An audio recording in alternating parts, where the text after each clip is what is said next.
La veille de mon mariage, ma sœur est apparue à la porte de ma chambre d'hôtel, tenant ma robe de mariée, trempée de vin rouge.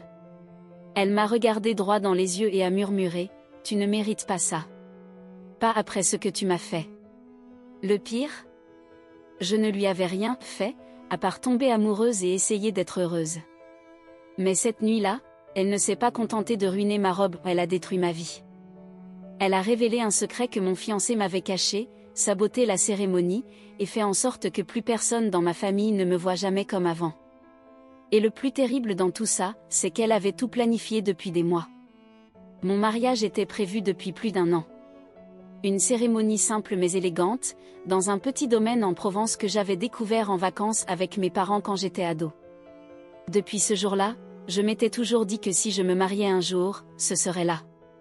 Et quand Thomas m'a demandé en mariage, j'ai su que c'était l'endroit parfait. Il a tout de suite été d'accord. C'était censé être le plus beau jour de notre vie. Ma sœur, Élodie, était ma demoiselle d'honneur. On avait seulement 2 ans d'écart, et même si notre relation avait toujours été un peu compliquée, j'avais insisté pour qu'elle ait ce rôle. Je pensais que ça nous rapprocherait.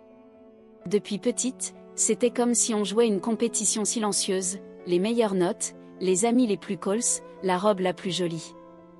Mais je croyais qu'à l'âge adulte, tout ça était derrière nous. La semaine avant le mariage, elle a été bizarre. Présente, certes, mais distante. Elle souriait, mais ça sonnait faux. Quand elle m'a aidé à choisir mes accessoires le jeudi, elle s'est moquée doucement de mes choix. C'est sobre. Classique, quoi. Et elle a haussé les épaules. J'ai laissé passer. Je me disais que c'était le stress. Le vendredi soir, veille du mariage, j'étais dans ma chambre à l'hôtel, à finaliser quelques détails avec ma mère et une amie. Il était près de 23 heures quand Élodie a toqué. Elle tenait ma robe de mariée. Ma robe. En soie ivoire, sur mesure, celle que j'avais économisée des mois pour m'offrir. Elle était couverte de taches sombres, trempée de vin rouge. Le tissu dégoulinait encore. J'ai d'abord cru à un accident. Qu'est-ce que, ai-je commencé, en me levant d'un bond. Mais elle m'a coupé net. Elle m'a fixé, glaciale, et a murmuré, « Tu ne mérites pas de te marier. Pas après ce que tu m'as fait. » J'étais sidérée. Littéralement incapable de parler. Ma mère s'est approchée, paniquée, et a arraché la robe des mains d'Élodie.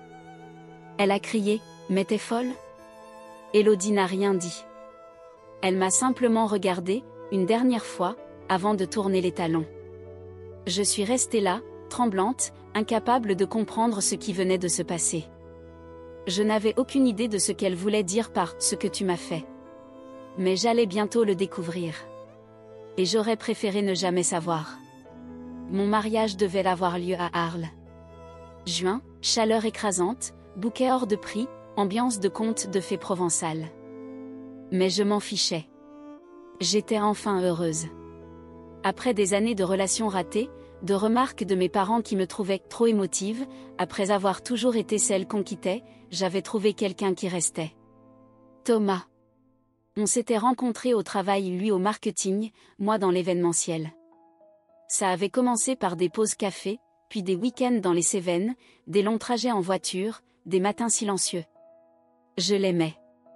Et quand il m'a demandé en mariage avec la bague de sa grand-mère, je n'ai pas hésité une seconde. Ma petite sœur, Camille, était ma témoin. Une erreur. Elle a toujours été compliquée.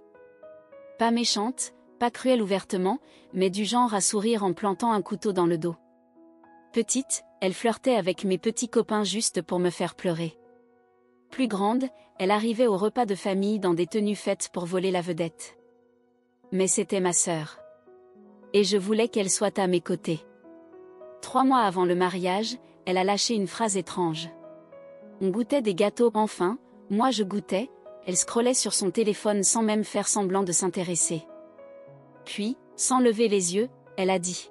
« Tu t'es jamais demandé si tout ça, c'était un peu trop parfait pour toi ?» J'ai ri nerveusement. « Qu'est-ce que tu veux dire par là ?»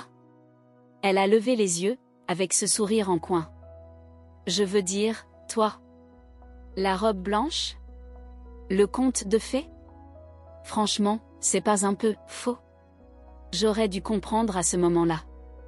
Mais j'étais trop occupée à gérer les réponses aux invitations, les derniers essayages, et à trouver une solution pour asseoir les parents divorcés de Thomas sans déclencher un autre scandale. J'ai balayé ça d'un revers de main. Comme toujours avec Camille. J'avais l'habitude de ces piques. Ce que je ne savais pas, c'est que cette fois, ce n'était pas juste une pique. Je ne pouvais plus bouger. Plus parler. Mon cerveau s'était éteint. La photo entre mes doigts pesait une tonne. Je fixais le visage de Thomas saisi en plein baiser, comme une photo volée d'un magazine People. Sa main posée sur le bas du dos de cette fille. Les yeux fermés. Il avait l'air à l'aise. J'ai fini par murmurer. C'est qui? Camille a haussé les épaules. Une nana de sa salle de sport. Coach perso, je crois. J'ai pas vu son nom. Tu l'as suivi? Fais pas la surprise, a-t-elle lâché en s'appuyant contre l'encadrement de la porte, comme si elle ne venait pas de faire exploser mon mariage. T'as toujours eu besoin qu'on veille sur toi. Je la fixais. Elle n'avait pas l'air en colère. Ni blessée. Juste, satisfaite. Calme. Comme si elle cochait une case sur une liste bien réfléchie. Je me suis dit que tu voudrais savoir, a-t-elle ajouté. Avant de faire une grosse connerie. Je me suis levée. Pourquoi tu fais ça maintenant? Maintenant? Elle a penché la tête. Tu m'aurais écouté plus tôt? J'ai fourré la photo dans mon sac et je suis sortie à toute vitesse. Mon cœur battait si fort que je voyais flou. J'ai foncé droit vers la suite de Thomas. J'ai frappé. Une fois. 2 fois. Son témoin a ouvert la porte, visiblement à moitié endormi, l'air agacé. Il faut que je lui parle. Seul. Thomas est sorti dans le couloir, en bas de pyjama et peignoir d'hôtel. Qu'est-ce qu'il se passe? Je lui ai montré la photo. Au début, il n'a même pas sourcillé. Il l'a juste fixée. Puis il a expiré lentement. Tu l'as eu où, celle-là? C'est ça ta réaction? Pas de démenti? Pas d'explication? Il s'est passé la main dans les cheveux. C'est pas ce que tu crois. Ah non? Parce que là, on dirait bien que t'es en train d'embrasser une fille. Il y a 2 semaines. 2 semaines. C'est elle qui m'a embrassé. Thomas, t'as la main dans son dos. Il a détourné le regard.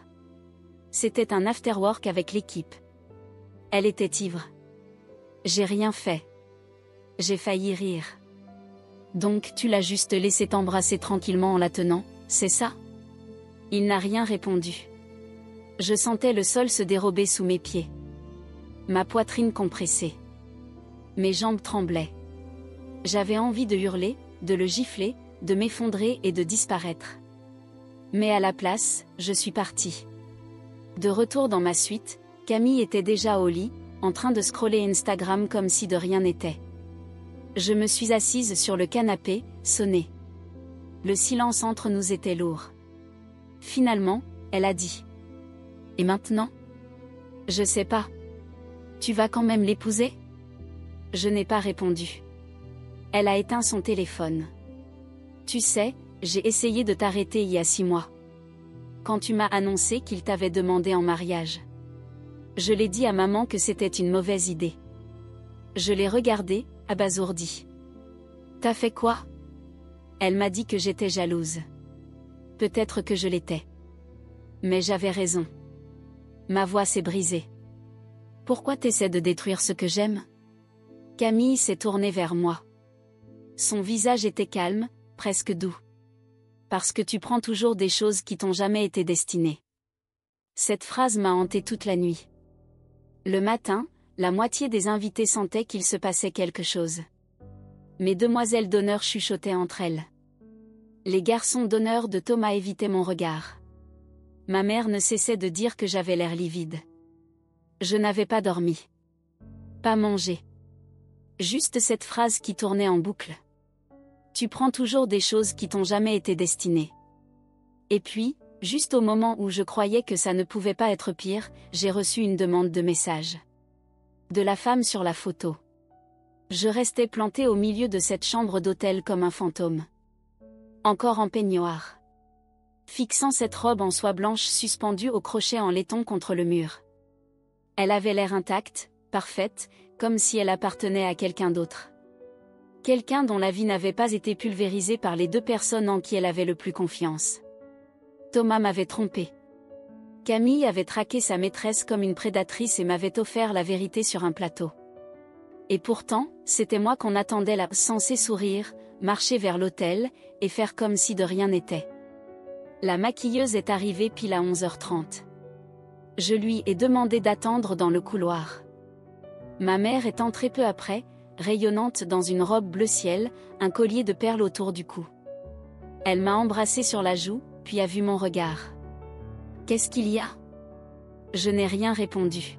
« Ma chérie, » dit-elle en replaçant une mèche de mes cheveux, « qu'est-ce qui se passe ?» J'ai pris une grande inspiration. Et je l'ai dit. Thomas m'a trompée. Silence. Elle a cligné des yeux. Quoi ?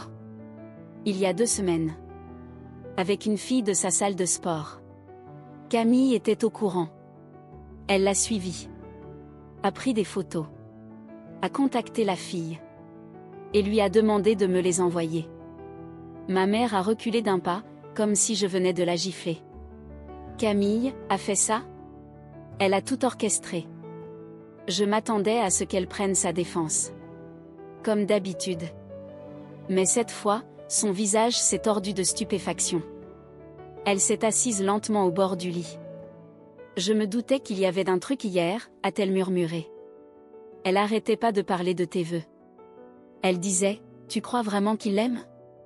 Je pensais que c'était le stress. Elle n'a pas voulu arrêter le mariage pour me protéger, dis-je, la voix tremblante. Elle voulait regarder tout s'effondrer. Pour la première fois depuis des années, ma mère m'a regardé sans jugement. Juste de la tristesse. Je suis tellement désolée, a-t-elle dit.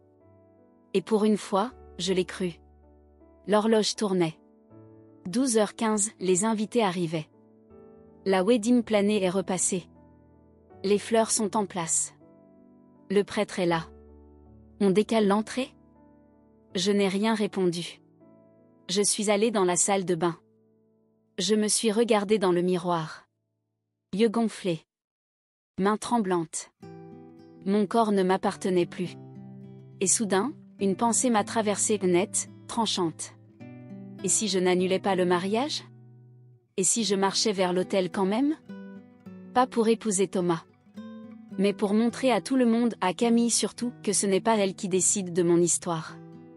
Que même si tout brûle autour, je ne suis pas celle qui se cache dans un peignoir pendant que les gens chuchotent à 2 étages en dessous. Alors j'ai enfilé la robe. J'ai laissé la maquilleuse faire son travail. La suite nuptiale s'est transformée en ruche, fond de teint, mascara, boucles relevées avec précision.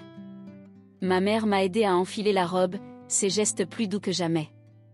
Les demoiselles d'honneur sont revenues, silencieuses, incertaines. Personne n'a prononcé le nom de Camille. Elle n'est pas revenue. À 13h03, j'étais au bout de l'allée du jardin de l'hôtel. Mon cœur battait plus fort que le violoniste qui jouait le canon de Pachelbel. Thomas m'attendait devant l'hôtel. Livide. Fébrile. Il n'a pas osé me regarder. Les invités se sont levés. Et j'ai marché. 1 pas. 2 pas. 3. Arrivé devant, Thomas a tendu la main. Je ne l'ai pas prise. Je me suis tournée vers la foule. Et j'ai dit, d'une voix forte et claire. Je ne vais épouser personne aujourd'hui. Parce que l'homme à mes côtés m'a trompée.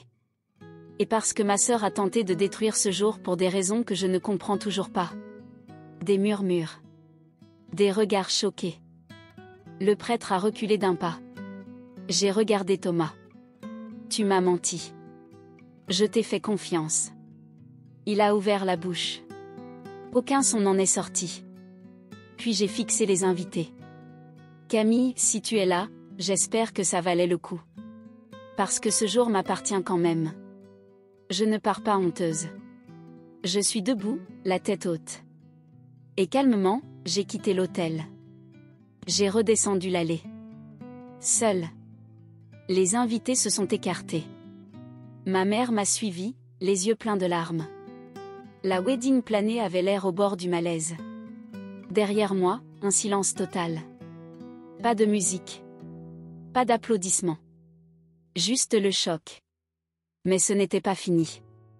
Car à peine arrivé près de la grille du jardin, mon téléphone a vibré. Nouveau message. De Camille. Une seule phrase. Fais pas la victime. On sait toutes les deux ce que t'as fait il y a 3 ans. Je fixais le message, le cœur battant dans mes tempes. On sait toutes les deux ce que t'as fait il y a 3 ans. 3 ans. Le sol s'est dérobé sous moi. Elle aurait pu parler de 1000 choses, Camille avait toujours eu ce don de tordre les souvenirs pour les transformer en armes. Mais là, il y avait quelque chose dans ces mots. Ce n'était pas du bluff. C'était un rappel de dette. Une menace. J'ai relu sa phrase. Fais pas la victime. Et là, ça m'a frappé plus fort que je ne l'aurais cru. J'étais assise dans le hall de l'hôtel, toujours en robe, le voile repoussé en arrière. Un petit garçon est passé devant moi avec un cupcake récupéré sur la table du vin d'honneur. Je lui ai adressé un sourire faible, puis j'ai éteint mon téléphone. Pendant l'heure qui a suivi, j'ai tenté de faire semblant. De faire comme si rien de tout ça n'était réel. Je suis restée avec ma mère. Elle me caressait doucement le dos, en petits cercles, comme quand j'étais malade étant enfant. Mes demoiselles d'honneur erraient autour, silencieuses, ne sachant pas quoi dire. Les invités s'étaient peu à peu éclipsés. Personne n'a adressé un mot à Thomas. Mais Camille, elle, n'est jamais revenue. À 15h45, je n'en pouvais plus. J'ai quitté l'hôtel discrètement par l'arrière, suis montée dans la voiture de location de ma mère et roulé 3 rues plus loin avant de me garer. J'ai rallumé mon téléphone et envoyé un message à Camille. « De quoi tu parles ?» Elle a répondu dans la seconde. « Tu veux vraiment faire ça ici ? Tu viens de faire exploser mon mariage. On est déjà dedans. » Cette fois, elle a mis plus de temps. Puis, il y a 3 ans, quand je me suis fait virer. Quand je vivais chez toi. Tu te souviens maintenant ? Et tout m'est revenu. Elle avait emménagé chez moi après avoir perdu son job de vendeuse à Toulouse. Elle disait que sa manager était jalouse. Que ce serait temporaire. Qu'elle retrouverait vite quelque chose. Mais elle n'a même jamais essayé. C'est moi qui ai payé son loyer. Fait les courses. Elle dormait jusqu'à midi, regardait des émissions de télé-réalité toute la journée, laissait la vaisselle s'accumuler comme des sculptures dans l'évier. Puis est venue cette fameuse nuit. Je venais de décrocher un contrat énorme au boulot, le premier événement à 6 chiffres que je gérais seule. On était sortis fêter ça. Elle s'est saoulée, bruyante, imprévisible. Elle a dragué mon collègue toute la soirée. J'ai ri au début. Jusqu'à ce que je la retrouve dehors, dans le parking, collée contre lui. Il était marié. J'étais furieuse. Pas seulement parce que c'était gênant, mais parce que je bossais avec lui. Et elle a juste rigolé. Détends-toi, c'est pas comme si ta carrière allait exploser. Le lendemain, je lui ai dit de partir. Je l'ai pas dit gentiment. J'étais en colère. J'ai été dure. Je l'ai traitée d'égoïste, de parasite, de manipulatrice. Je lui ai dit que si elle voulait foutre des vies en l'air, qu'elle le fasse ailleurs. Elle est partie cette semaine-là. Et m'a bloquée partout pendant 2 mois. Voilà ce qu'elle voulait dire. Mais ce n'était pas toute l'histoire. Parce qu'une semaine après son départ, son CV est arrivé dans mon entreprise sans qu'elle le sache. Et j'ai fait en sorte qu'elle n'ait aucune chance. J'ai supprimé sa candidature. Tranquillement. J'ai envoyé un mot au RH pour dire qu'elle ne conviendrait pas. Elle ne l'a jamais su. Jusqu'à maintenant. Parce qu'elle avait raison. Je lui avais coûté ce boulot. Et maintenant, elle m'avait pris quelque chose en retour. Ce n'était pas juste de la vengeance. C'était un rééquilibrage. Mais elle n'avait pas fini. Un autre message a illuminé mon écran. Tu crois encore que je suis la méchante?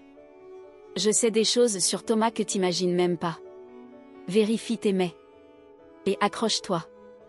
J'ai ouvert la boîte de réception. 5 pièces jointes. Capture d'écran. Messages vocaux. L'une d'elles portait l'objet. Compte Thomas, facture d'hôtel. Les dates ne correspondaient pas à une seule trahison. Il y en avait 4. 4 week-ends différents. 4 prénoms différents. Et l'un d'eux remontait à la semaine où il m'avait demandé en mariage.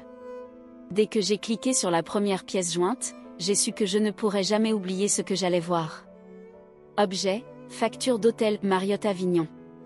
Date, du 22 au 24 octobre, le même week-end où Thomas m'avait dit qu'il était en séminaire avec son entreprise. Détail, 2 personnes. Room service pour 2. Champagne. Petit déjeuner en chambre. Adresse de facturation, t.morel@arborcreative.fr, son adresse pro. Il n'avait même pas pris la peine d'utiliser une adresse perso. Et ça m'a blessé encore plus. Pas tant pour ce que ça révélait, mais pour ce que ça insinuait, que l'infidélité était devenue une habitude. Une routine. Presque banale. La même adresse mail qu'il utilisait pour m'envoyer des tableaux Excel. J'ai ouvert la deuxième pièce jointe, une capture d'écran d'une conversation par SMS. Il était enregistré sous T dans son téléphone. Le numéro de la femme ne me disait rien. Ce n'était pas romantique. Ni passionné. Juste, logistique. Efficace. T, je te retrouve au bar de l'hôtel vers 19h. Ramène les talons de la dernière fois. Inconnu, t'es sûr qu'elle se doute de rien? T, elle est débordée avec les préparatifs du mariage. Elle vérifiera jamais ma localisation. J'ai eu la nausée. La troisième pièce jointe, c'était un message vocal. Mon doigt est resté suspendu au-dessus du bouton lecture pendant 1 minute entière. Puis j'ai appuyé. La voix de Thomas. Calme. Basse. Nonchalante. Hey, mon cœur. Je peux pas parler longtemps, mais j'ai réservé la suite encore. Même étage. Même formule. J'arrive vendredi soir. Poste rien, même pas dans les stories pour les proches, ok? Tu n'es pas la seule à avoir des secrets. J'ai lâché mon téléphone. Le sol tanguait. Comme si j'étais sur un bateau. Tout bougeait, tout s'inclinait. Je me suis forcée à continuer. La 4e pièce jointe? Une autre facture. Autre ville. Autre femme. Je le voyais dans les détails, goûts différents, plats différents. Mais le schéma était clair. 4 week-ends. 4 hôtels. 4 femmes. Sur 7 mois. Et l'un de ces week-ends, je m'en souviendrai toute ma vie, c'était celui où il m'a demandé en mariage. Il m'avait emmené à Aix-en-Provence, par surprise. On avait dormi dans une maison d'hôtes pleine de charme. Je me souviens du moment exact, la cour intérieure, les guirlandes lumineuses, le genou à terre et la bague de sa grand-mère. Il avait fait un discours. J'ai attendu toute ma vie pour te trouver. Et maintenant, grâce à Camille, je savais qu'à peine 5 jours avant ce moment, il avait réservé une chambre au Doubletree, avec une certaine Alissa. Je n'ai pas pleuré. Je n'ai pas crié. Je n'ai même pas parlé. Je suis juste restée là, dans la voiture, ma robe de mariée tassée sous le volant, à lire trahison après trahison pendant que la lumière du jour changeait de couleur. Une vibration. Un autre message. Camille, encore. Tu crois toujours que c'est moi, le problème? Je n'ai pas répondu. Je ne pouvais pas. Parce que ce n'était pas elle, le seul problème. C'était lui. C'était eux deux. Elle avait dévoilé la vérité, cruellement, méthodiquement, violemment, mais elle n'avait pas menti. Thomas, lui, si. Encore. Et encore. Stratégiquement. Sur des mois. Et moi, je l'avais défendu. J'avais dit à mes amis, il est juste pudique. J'avais justifié l'absence de photos sur ses réseaux, ses week-ends vagues, ses déplacements professionnels de dernière minute. J'avais fait taire les soupçons. J'avais repoussé ceux qui murmuraient qu'ils n'étaient pas vraiment investis. Ils n'avaient juste pas murmuré assez fort. J'ai refermé l'email. J'ai basculé ma tête contre le dossier du siège. Mon maquillage était encore impeccable. Ma robe immaculée. Mais à l'intérieur, tout était en cendres. Et pourtant, une étrange sérénité m'a envahi. Pas de la tristesse. Pas de la panique. Pas de la peur. De la clarté. Je savais ce que je devais faire. Et ce n'était pas pleurer dans une voiture. J'ai retiré la bague de fiançailles. Je l'ai déposée doucement sur la console centrale. J'ai pris une photo, juste la bague, brillante sur le cuir beige. Puis je l'ai envoyée à Thomas. Sans légende. Sans explication. Et ensuite, j'ai écrit à Camille. Tu l'as exposé. Maintenant, on termine ça. Je n'ai pas eu de réponse immédiate de Camille. Ce qui était étrange. Elle adorait avoir le dernier mot, le sourire final, la pique de trop. Mais cette fois, rien. Silence radio. Alors je suis retournée à l'hôtel. Pas pour voir Thomas. Pas pour ma mère. Je n'étais pas là pour parler, ni pleurer, ni entendre des excuses. J'étais là pour la réception. Parce que la salle de bal avait déjà été payée. Le repas était prêt. Le DJ installait son matos. Le fleuriste avait livré des compositions florales à plusieurs milliers d'euros. Je suis entrée par la porte de service, j'ai croisé la wedding planée en plein burn-out au téléphone et je lui ai dit une seule chose. On n'annule pas. Elle a cligné des yeux. Mais, vous n'allez pas vous marier. Justement, ai-je répondu. Alors on va célébrer ça. Elle ne comprenait pas. Pas encore. Mais elle allait comprendre. Il y avait plus de 140 personnes sur la liste des invités. De la famille éloignée. Des amis. Des collègues. Même des clients. Ils s'attendaient à un mariage. Ce qu'ils allaient avoir, c'était un message. À 18h15, je suis entrée dans la salle de réception. Pas avec une autre robe. Pas le visage refait. Je portais toujours ma robe de mariée. Parce que je voulais qu'on voie la mariée. Celle qu'on avait trahie. Trompée. Détruite. Je suis montée sur l'estrade près du DJ, j'ai demandé le micro. Le brouhaha s'est tu. Les fourchettes ont cessé de teinter contre les assiettes. Les regards se sont tournés vers moi. Thomas était assis à la table des mariés.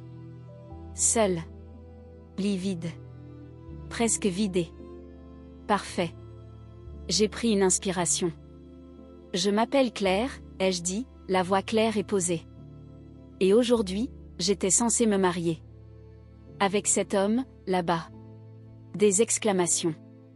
Des regards choqués. Tous tournés vers Thomas. Mais au lieu de ça, j'ai découvert qu'il me trompait. Pas une fois.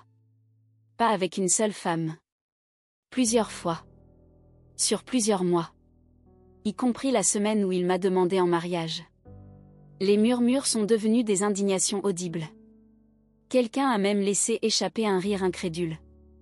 Thomas s'est levé. Claire? J'ai levé la main. Non. Assieds-toi. Il s'est assis. J'ai continué. Oui, c'est gênant. Mais je ne vais pas disparaître, honteuse. Je ne vais pas courir en pleurant comme dans un film. Je vais manger ce repas. Boire ce champagne. Et danser. Parce que je mérite une célébration. Silence total. 2 secondes figées. Puis quelqu'un a applaudi. Puis un autre. Et la salle a explosé en applaudissements. Mes demoiselles d'honneur sont venues me rejoindre. L'une m'a tendu un verre de vin. Une autre m'a embrassé sur la joue. Ma mère restait debout, les larmes aux yeux, une main devant la bouche. La musique a commencé. La réception s'est transformée. Ce n'était plus un mariage. Ce n'était pas qu'une fête. C'était une reconquête. Une déclaration. Un adieu à la honte. Et les gens ont adoré. Partout où j'allais, quelqu'un portait un toast. Quelqu'un me serrait dans ses bras. Les gens dansaient plus fort que je ne les avais jamais vus. Les invités postaient des selfies avec des légendes comme « Force de mariée » ou « Elle s'est pas mariée mais elle a tout déchiré ». Je n'ai aperçu Camille qu'à 20h. Elle est entrée en noir évidemment et s'est tenue contre un mur du fond, observant. Je me suis dirigée vers elle, verre à la main. « T'es venue ?» ai-je dit. « Je pouvais pas rater ça », a-t-elle répondu. « T'as retourné la scène. T'es pas la seule à savoir reprendre le contrôle. » Elle m'a fait un demi-sourire. « Et maintenant ? » Maintenant ? J'ai penché la tête vers elle. Maintenant, je prends tout ce qu'il m'a dit que je ne pourrais jamais avoir sans lui, et je le fais quand même. Elle m'a regardé, pour une fois, sans ironie. Il va pas encaisser ça sans broncher. Je m'en fiche, ai-je dit. Mais il regrettera d'avoir cru que je me tairais. Et je le pensais. Parce que ce que Thomas ne savait pas encore, c'est que je venais de parler à son entreprise. Et que le service RH avait déjà identifié 4 violations de leur code éthique, liées à sa carte professionnelle. Demain matin, j'allais leur transmettre tous les mails et toutes les factures d'hôtel. Et encore, ce n'était même pas le meilleur. Parce qu'une des femmes avec qui il m'avait trompé ? Elle était mariée aussi. Et son mari venait de m'envoyer un message privé. Il s'appelait Jérôme. Le genre de gars carré. Photo de profil avec 2 enfants et un labrador. Son message est arrivé dans ma boîte juste après que les derniers invités aient quitté la réception. J'étais assise au bord de la piste de danse, pieds nus, maquillage flouté, ourlet de la robe légèrement déchirée, et pour la première fois de la journée, j'ai souri avant d'ouvrir un message. Bonjour Claire. Je pense que ma femme, Alissa, est l'une des femmes que Thomas a fréquentées. J'ai trouvé leur texto il y a 2 nuits. Puis je suis tombée sur votre post via une amie commune. Est-ce qu'on peut parler ? C'est là que j'ai compris que ce n'était pas seulement ma vie qui s'était effondrée. Thomas avait laissé derrière lui un champ de ruines. Alissa, c'était la femme de l'hôtel, celle du week-end où il m'avait demandé en mariage. Ce même week-end où Jérôme, d'après son profil, était en déplacement chez sa mère en Ardèche pour l'aider à réparer sa toiture. Pendant qu'il passait 8 heures sur la route pour aider sa mère, Alissa était dans un lit king size avec mon fiancé. Je l'ai appelé le lendemain matin. On a parlé pendant presque 3 quarts d'heure. Il n'était pas en colère. Il était vidé.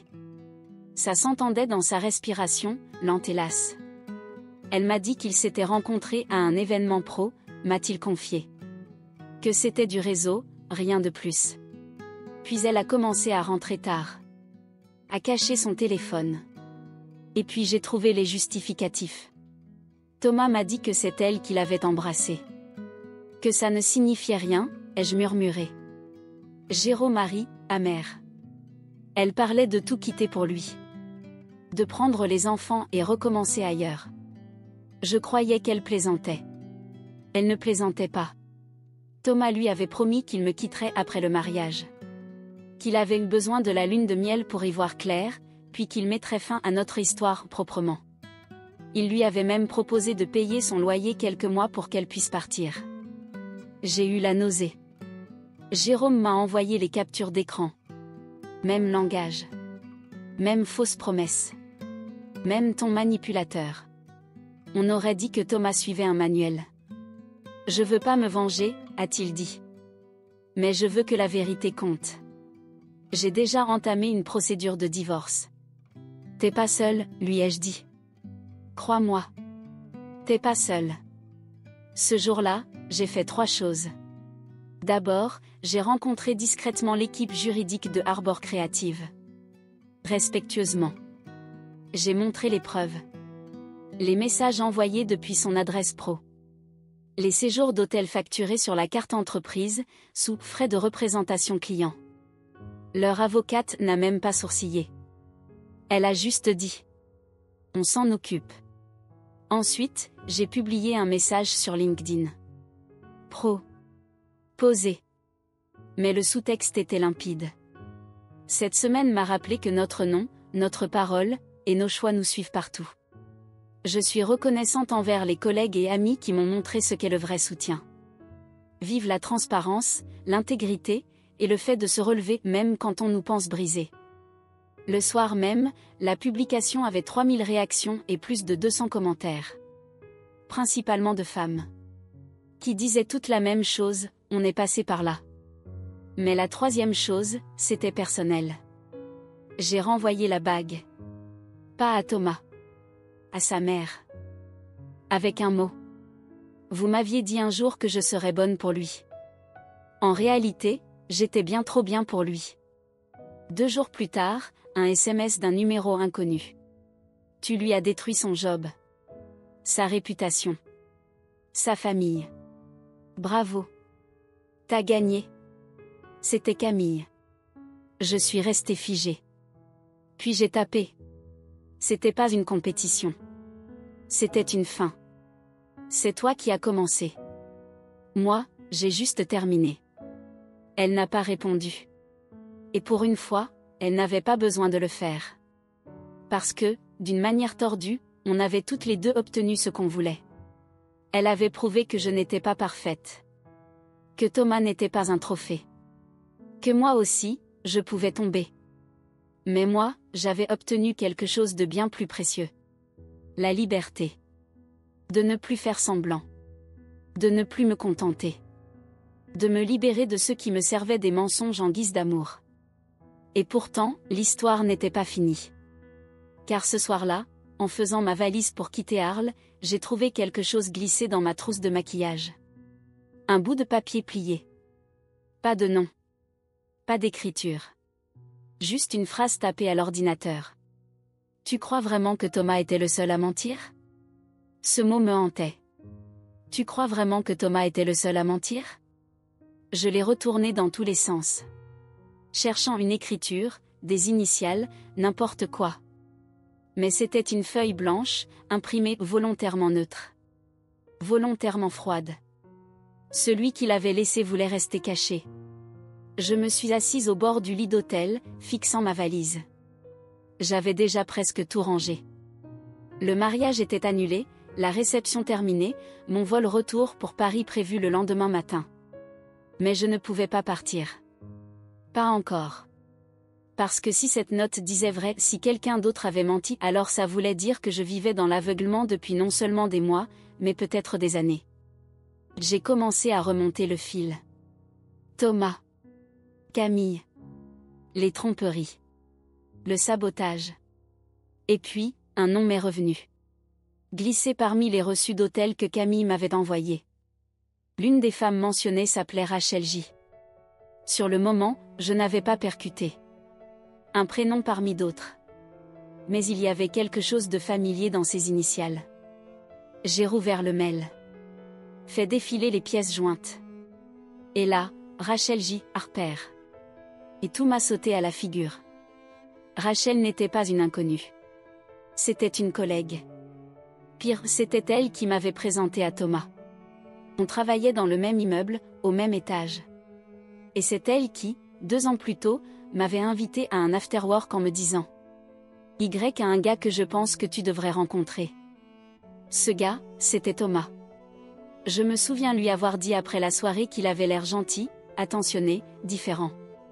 Elle avait souri en disant « Rappelle-toi que c'est grâce à moi que vous vous êtes croisés. » À l'époque, j'avais cru à une plaisanterie. Mais là, j'avais des doutes. J'ai fait quelque chose que je n'avais pas fait depuis le début de toute cette histoire, je l'ai appelée. Elle a décroché à la 2e sonnerie. Claire? Je n'ai pas perdu de temps. T'as eu une relation avec Thomas? Silence. Puis. Qu'est-ce que tu racontes? J'ai vu les factures d'hôtel. Ton nom était sur l'une d'elles. Rachel J. Harper. 3 décembre. Hilton Centre-Ville. Un autre silence. Et là, sa voix a changé. Claire, c'était avant que vous soyez fiancés. C'est pas une réponse. Je te jure, je savais pas qu'il était sérieux avec toi. On a eu un truc. De temps en temps. C'était rien d'émotionnel. C'est toi qui nous as présentés. Je pensais que c'était fini.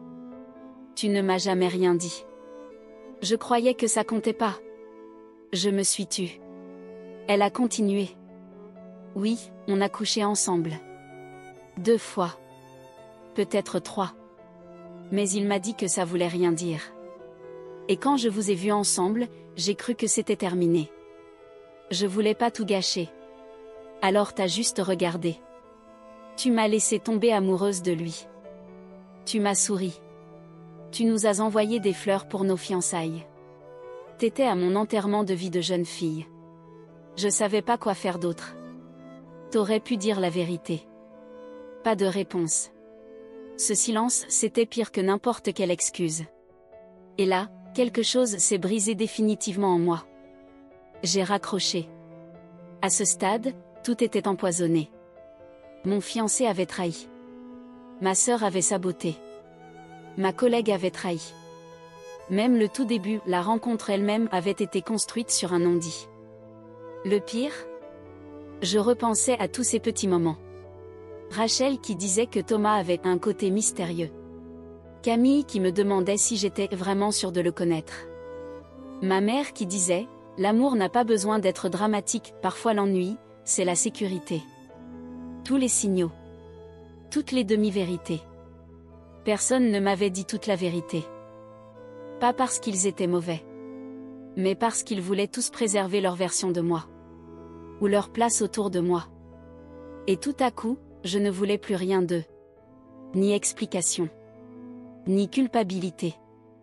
Je voulais partir. Alors j'ai fait la seule chose qui me semblait logique. J'ai terminé ma valise. Et j'ai réservé un vol non pas pour Paris mais pour la Bretagne. Un petit chalet que j'avais loué seul, des années plus tôt. Sans réseau. Sans bruit. J'avais besoin de silence.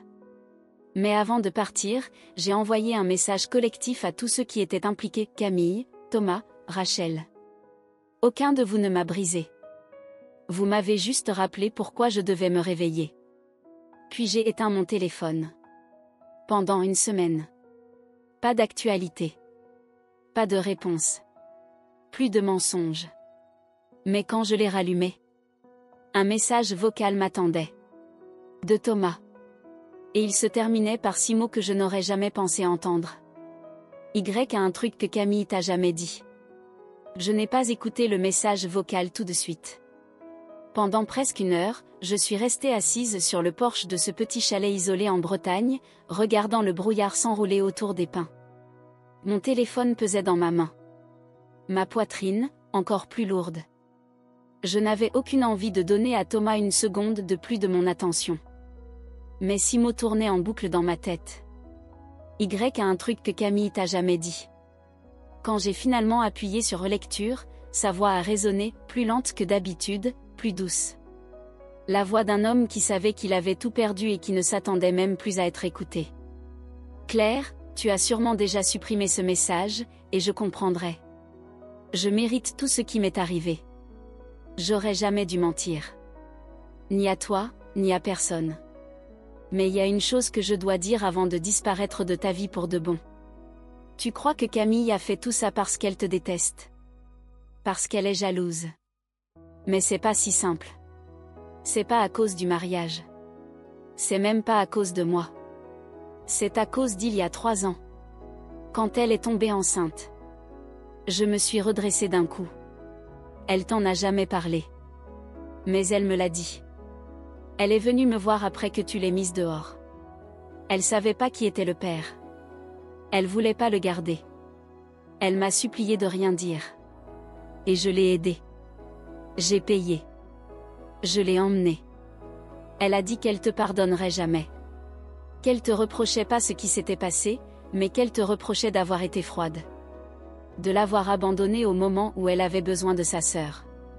Pause. Puis. Je dis pas ça pour justifier ce qu'elle a fait. Ou ce que j'ai fait.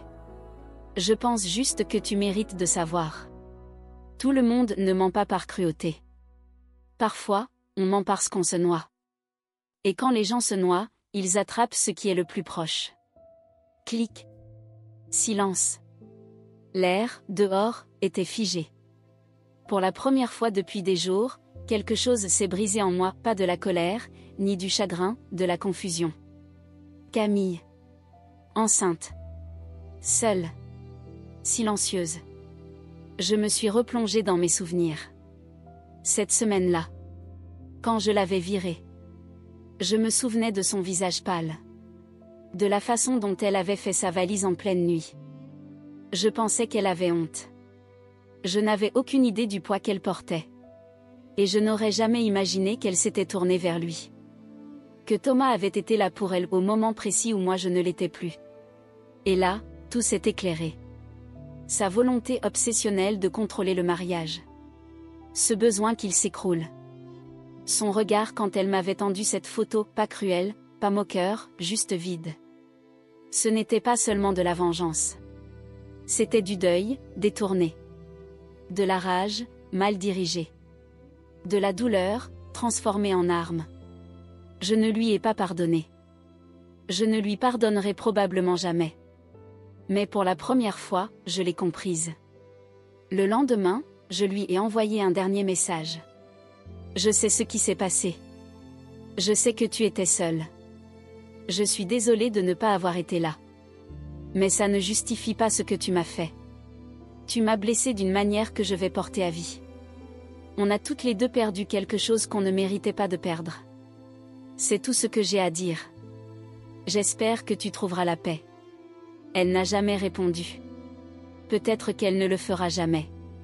Peut-être que le silence est la seule fin que j'aurai. Mais dans ce silence, quelque chose s'est apaisé en moi. Tout n'a pas besoin d'être résolu. Chaque cicatrice n'a pas besoin d'un récit. Parfois, la seule façon d'avancer, c'est de partir loin des mensonges, du vacarme, de ceux qui n'ont jamais vu votre valeur. Alors c'est ce que j'ai fait. J'ai supprimé les messages. J'ai vendu la bague. J'ai changé de numéro. Et j'ai quitté Arles comme si cette ville n'avait jamais existé. Parce qu'il y a une vérité que j'ai apprise dans la douleur. Toutes les fins n'ont pas besoin d'un mariage. Mais chaque trahison mérite une justice. Et vous, vous auriez détruit le mariage? Ou ceux qui l'ont piétiné?